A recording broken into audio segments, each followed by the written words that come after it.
Well, hello everybody, and welcome to Lady G's Garden Cafe. Yes, honey, I wanted to show y'all what is going on in the cafe, in the garden. I had an unfortunate. Let me get my little lemon water. Now, I had an unfortunate situation to happen in the garden, y'all. I have to tell y'all about it. It kind of broke my heart. Y'all, I came out yesterday, and I found out that my smaller baby uh, green bell pepper, honey, insect had got a hold to it, bored a hole in it, and laid some eggs or was living in it or whatever, and just destroyed it. So I was just so hurt, and I was just so upset, and because it was growing so well. But it left me, I felt so bad, but it left me thinking, what could I have done? Could I have done something different? If I had checked it sooner, I would have saw the insect on it, or should I have sprayed it with my spray? I don't use any insecticides or pesticides on it. I use lavender oil, essential lavender oil, and water mixed together, and I just put like a drop or two in the water, and that's what I spray them with. And so I said, well, maybe should I have sprayed it more, or should I look? Because I try to inspect them and everything, but y'all, I just felt so bad. It hurt my heart. I felt like I had lost my baby, y'all. I don't know if y'all understand, but oh my goodness, that just really hurt my heart. So it made me start thinking, I say, man, was it something else I could have done? Was it something that I didn't do? Or, what did I not pay enough attention to it? What was going on? So, y'all, it made me think, and I thought about, a story in the book. And in this story, Jesus was having the Last Supper with the disciples.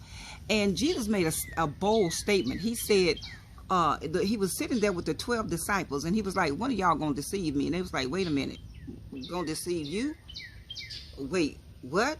And he said, the one that supped his bread after me, you know.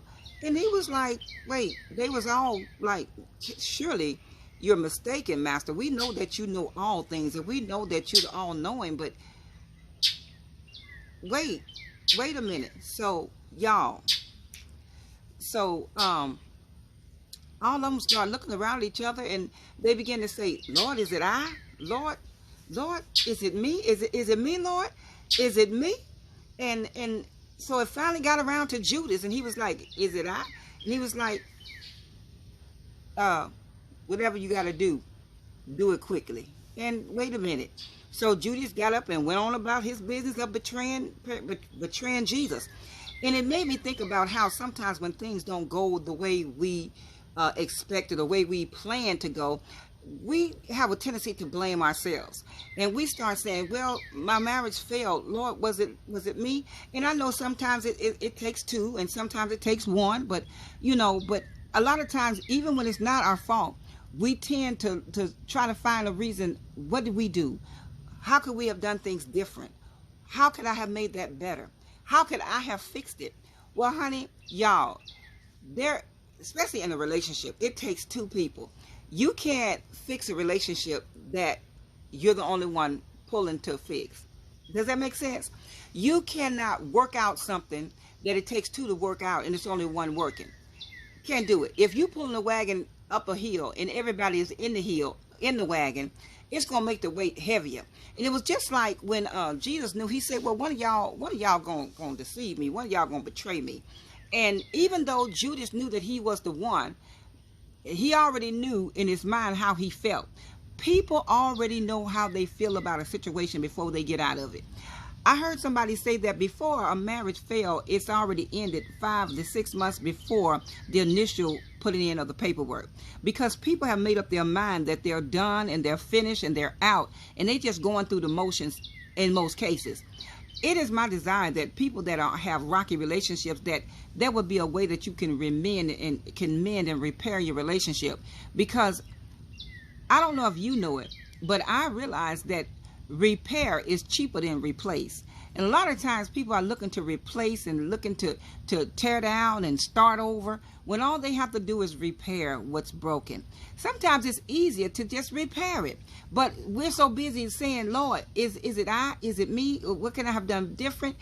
After the fact, I find it's easier to salvage a house that's on fire the moment you smell smoke. But if you wait until the house is burning down to the ground, then you call the fire department, chances are it's up in smoke. There's nothing that they can do, because what they're going to tell you is, man, if you had called us sooner, we could have saved your home for you. So a lot of times, instead of sitting around saying, Lord, is it me, is it I? How about we just start working on the things that we can do, and don't worry about the things that we cannot change? Just like with my bell pepper. Now, there's nothing I can do about it. It's gone. It's done. It's destroyed. I mean, whatever bug had it, got in it, and did what it wanted to do with it. But I'm not going to sit around and say, what could I have done different? Well, I'm not going to worry myself with that, because it's a done deal. So I want to encourage you today. Stop sitting around saying, Lord, if it's I, if it's a failed relationship, if it was a job you lost, or whatever happened, a friendship, whatever it may be. Maybe your car threw a rod, or maybe you blew up the engine. It could be anything. Maybe you lost a house, or maybe you had to file bankruptcy. Whatever the situation may be, it's time to stop sitting around blaming yourself and trying to figure out what you could have done different, because now it's already done. The deed is done. The milk is spoiled. It's already spilled. No sense in how they say crying over spoiled milk. Yes, honey, it's time to get up and start again. It's time for a do-over. Instead of sitting around. Now, I can sit around here and cry about that bell pepper, but no, I'm going to keep tending to my garden. I'm going to keep picking out the bugs, because I never was a bug person, so it's never been easy for me. But I have to go in there and make sure no insects and no bugs and no spiders can stay, and lizards can stay, because they have a job to do. They're eating up the insects that's eating up my plants. So I was a city girl, y'all, but I'm a transplant country girl now, y'all. I love the country. But no sense in sitting around crying over what coulda, woulda, shoulda been. It's time to stop saying, Lord, is it I? And get up and say, I can do all things through Christ. Get up and say, I'm going to begin again. I'm going to get up and say, today is a new beginning. He's given me grace for this day. So I'm going to live in this grace and stop using this grace worrying about yesterday. So today is a new day, honey. I want y'all to get up, to dust yourself off, stop worrying about it, stop wondering about it, and go ahead and start again. Begin again. A wise man will fall 7 times, but he will get up. That's what makes him wise. He don't stay down there wondering and pondering and saying,